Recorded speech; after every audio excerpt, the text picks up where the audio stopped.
Thank you for the time. Let's get right into it. I know numerous fight weeks. Are they all the same, or do you try to mix them up a little? Well, because of my situation, I have been out for over 2.5 years due to injury leave. Right. This one is very different than any in the past. I'm older, the oldest I've ever been, obviously. And the thing I was actually just talking to the UFC broadcasting about is that I'm actually happier and in just a better mood, even though I'm hungry and, eager to fight. I'm just very appreciative. And so that's the difference in this camp, really. Is that similar to, and are you by chance watching any of this season's Ultimate Fighter? I have never watched those shows just because I'm not big into like reality TV shows, but I do hear that the fights have been awesome. Why do you ask? Well, because it's very similar to what you just said. This season and every year, and I've been involved in the UFC since UFC 1, Tough 1, et cetera, et cetera. This season is former UFC fighters fighting up-and-comers, and every single one of those fighters are basically saying that kind of stuff, of what it is to try to come back. One fighter's been out of the UFC for a couple of years, released, not necessarily injured, and trying to do the right things this time to get there. And with you being out as long as you've been, is it similar to that? It's like, not that you lost it, but you haven't done it in a couple of years. Well, it really did feel like I just losing it because if you're unable to train and compete, it's not there. It doesn't matter if it's technically in contract or not.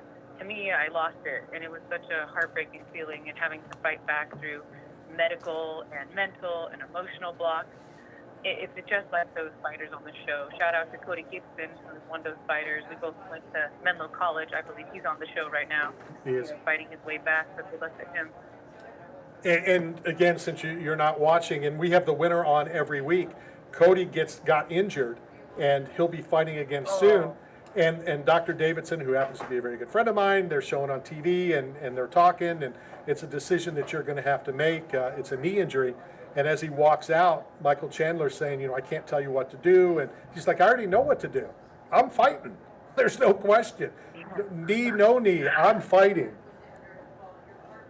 Oh, man, I got to give a shout out to Dr. Davidson, too. He's been on this, spine surgery healing journey with me these last 3 years, really, because they stepped by my side, the UFC did. They paid for my surgery. They helped me out with some of my stem cells, and they never gave up on me. So shout out to Dr. D and the whole UFC crew. Dr. D is absolutely a good dude. His two sons, I consider my nephews. I won't tell you the whole long Uncle Randy story and stuff, but it is pretty funny. Maybe next time, or when we meet up, I will tell you that. How do you relax fight week? How do you chill? How do you not think about, even though you've had years to think about it, not think about getting back? But I think you just asked me how I relax fight week, right? Right. How will you relax and not think about, the enjoyment that you're going to have on Saturday? I like how you said enjoyment. Way to put a positive spin on that. A lot of people would say, the anxiety or the anxiousness or the nerves or whatever it is. But you're right. Like, that's the mindset you have to have. I used to have that in my younger years, like, oh, what if this happens? Or, and you start catastrophizing the worst. But honestly, shout out to Micah from the UFC Performance Institute, a sports psychologist there who I've been working with. It's not just the same for athletes preparing for competition, it's the same for everyone. In order to not be stressed out about the future and relax, you just need to stay present.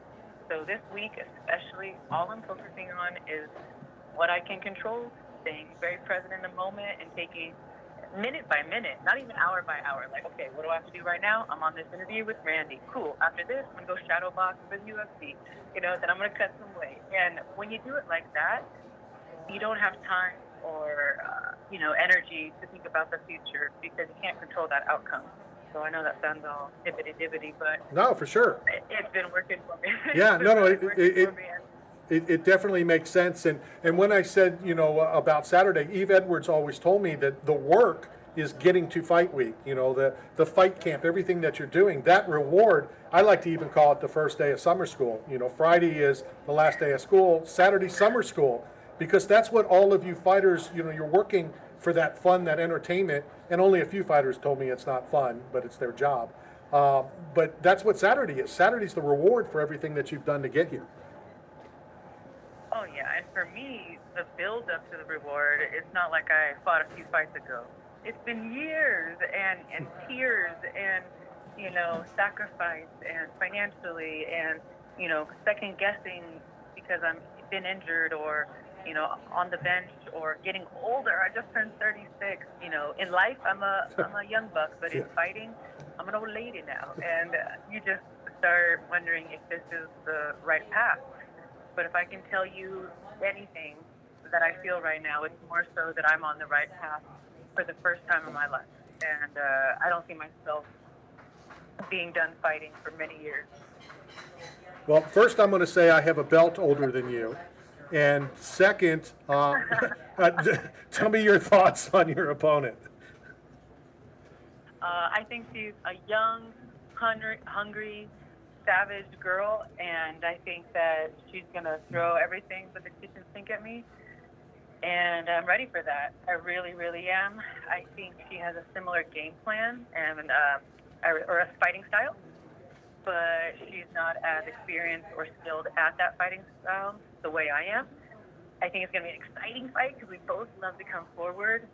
For me, I'll have to work on my patience, to be honest. I think a good game plan is taking this girl into the second and third round, which she's never been in UFC or any of her fights. So it's a good matchup. It's going to be an exciting one. We start off the show, we're first at 4 p.m. on Saturday. So anybody listening, don't miss it. Tune in early. So Ashley, obviously we're Knockout Radio. Randy's been covering the UFC since UFC 1, traveling with the promotion since UFC 11. So he's an old dog, an OG, as Dana White calls him. But I see your podcast, Sex and Violence, with the Rebel Girl, and about the combination of the beauty and the brawn. We have a beautiful, tall, blonde producer, and I was thinking about combining the same kind of thing. So any tips you could give on how to really build the online presence with our platform using sex and MMA? Yeah, I mean, just steal a chapter from my book. There's enough, space out there for everybody. But why not have your beautiful blonde producer get on there and start asking more personal type questions? Like, I think that not everybody knows that podcast. It's called Sex and Violence Rebel Girl, available on all platforms. So thank you for the shout out. Exclusive content available on UFC Fight Pass. But once they do, everybody just goes, wow, like, I never thought to even ask a fighter that question. So just digging deeper into the personal lives of fighters, it doesn't even have to be about sex, keep it kind of PG-13, relationships and love. Like, fighters' brains are so interesting. They're very unique. We are the most extreme people. So to hear the opinions, outlooks, thoughts, and background of some of these fighters in a different topic like love is so interesting. Well, I definitely agree. I've been in love for 43 years. I think that's how long I've been married. That's why you still call her your bride. Say what, Ashley? Wow, congratulations on that. That's an accomplishment. It's just all about you, not about, me or the show, but I met my wife on a Saturday, and roughly 2 weeks later, we talked about getting married, got married 2 years later, and we've been married, early 40 some years now. So sometimes it's pretty cool. Well, I need to pick your brain on the ways of making it work someday. It's funny, the Wednesday or Thursday night Hall of Fame thing in Vegas, Misha Tate and I were talking, and she was asking me questions like that, like, what is it? What do we do? Which was kind of cool, Yeah. But let's get off me. Matt, what do you got? Well, so the question over the week, Randy, put it on Facebook. He called his wife his bride. They've been married 43 years.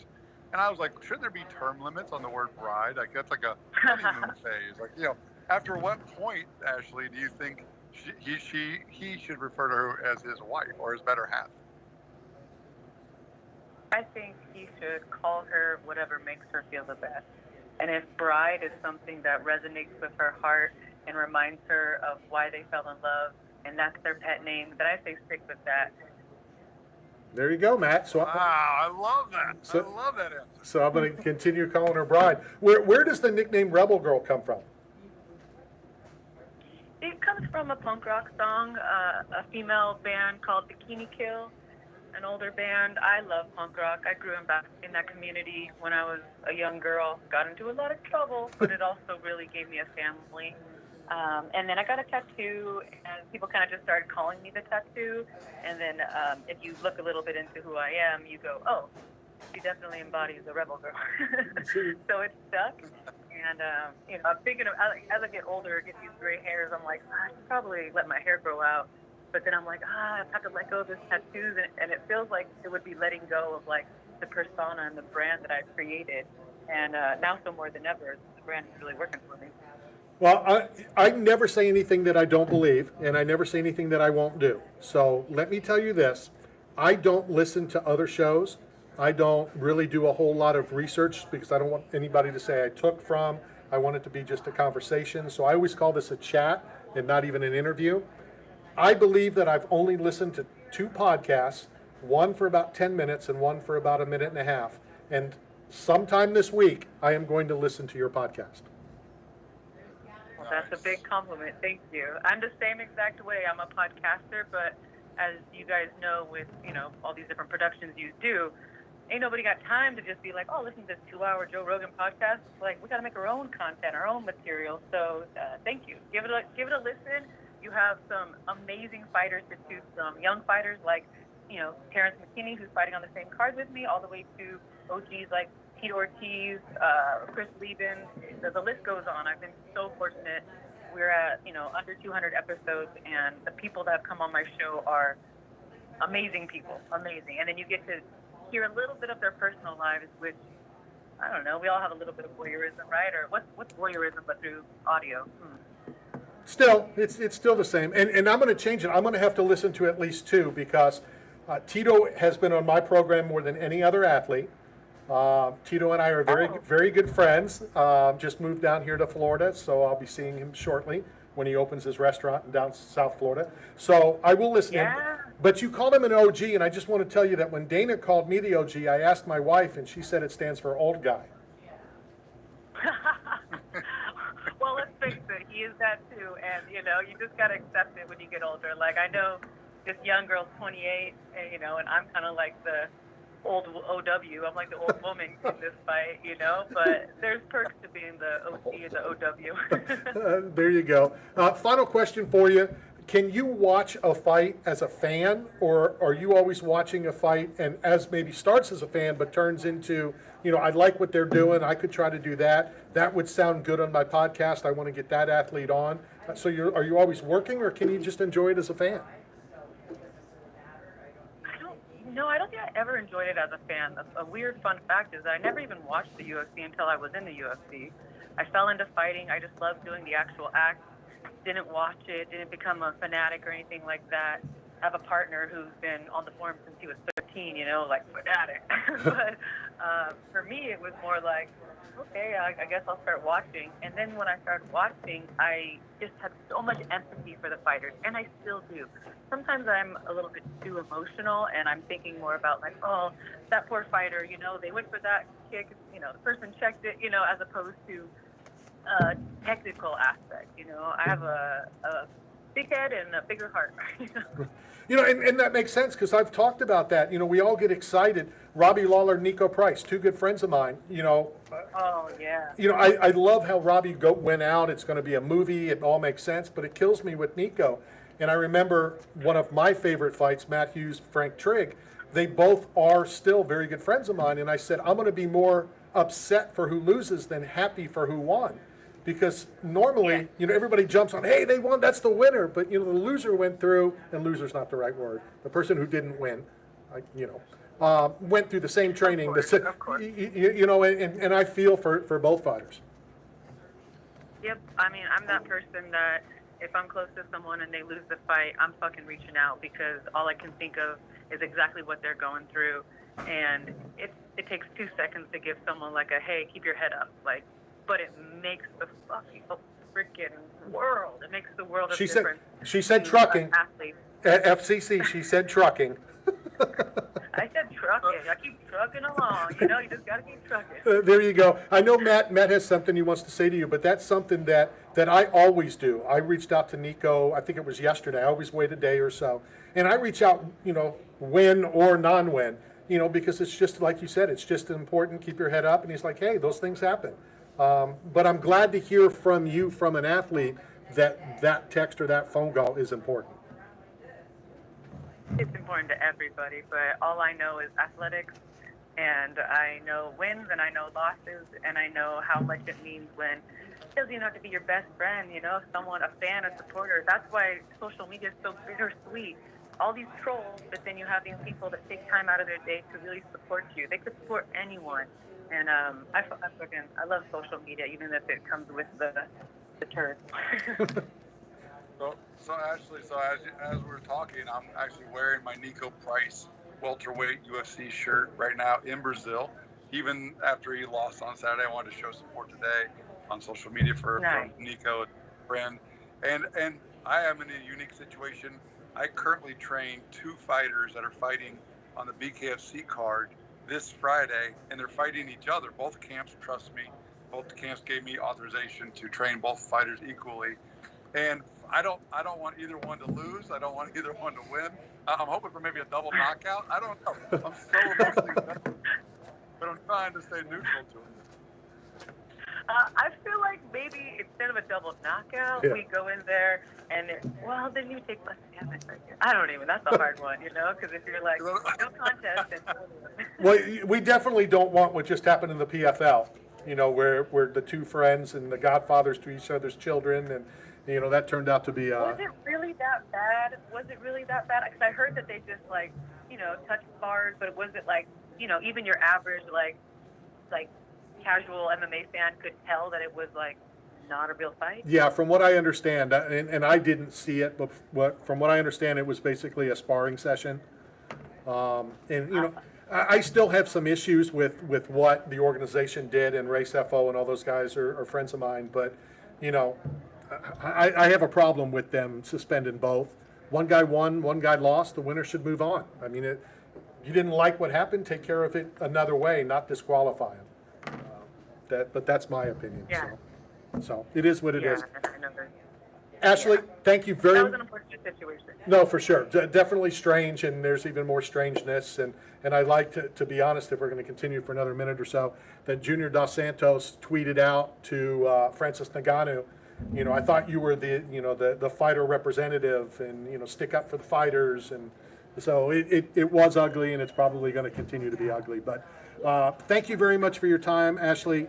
I know we have your address. We're going to send you a care package from 8 Man Strong, as well as a box from Bucked Up Energy Drink. I'll even tweet to you or Instagram you, whatever all you young kids do, after I listen to your podcast.